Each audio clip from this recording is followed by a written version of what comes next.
আসসালামু আলাইকুম ওয়া রাহমাতুল্লাহি ওয়া বারাকাতুহু। আমি অনিক খান নীরব, ধর্ম বিষয়ক সম্পাদক।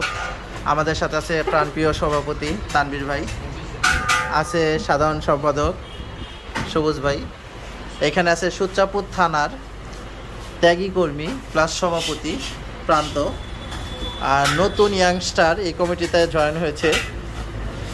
আপনারা কিছু মনে করবেন না, নাম বলার আগে মাথা নত করে ফেলেছে, মানে নতুন তো শিখতে একটু সময় লাগছে। যাই হোক, আমাদের তানভীর ভাই আমাদেরকে আজকে বিরিয়ানির পার্টি দিচ্ছে। এই যে সেই ঝরঝরে কুরকুরে বিরিয়ানি, এটাকে চিকেনের মতো লাগলো, এটা কিন্তু চিকেন নয়, এটা হচ্ছে সান্ডা। সান্ডার বিরিয়ানি খেতে এসেছি। দাদা, সান্ডার বিরিয়ানি নিয়ে কিছু বলতে চাও? আমি বরাবরই বলবো, তোমরা ঠান্ডা খাও আর রাত খাট গরম করো। তুমি কি সান্ডার বিরিয়ানি কেমন লাগছে তোমার কাছে? আমার কাছে সান্ডার বিরিয়ানি খুব মজা লাগছে। আমি মাঝে মাঝে আসি এখানে সান্ডার বিরিয়ানি খেতে, অপরূপ সুন্দর। এখানে এর আগেও তো সান্ডার বিরিয়ানি খেয়েছো? এর আগের বার অভিজ্ঞতা একটু অন্যরকম ছিল। খুব পানির মধ্যে থেকে খুব সুন্দর স্মেল আসছিল, কিসের স্মেল বলা যাবে না। তো এবার দেখি। এই যে নতুন কমিটিতে এসেছো, সেই হিসেবে খাওয়া দাওয়া হচ্ছে, ভরপেট খাওয়া দাওয়া। তো সান্ডার বিরিয়ানি নিয়ে তোমার কি ডান্ডা খারিয়েছে? না, যেটা ডান্ডা খাইনি, খেয়ে নি দেখি, তারপরে কি হয় দেখা যায়।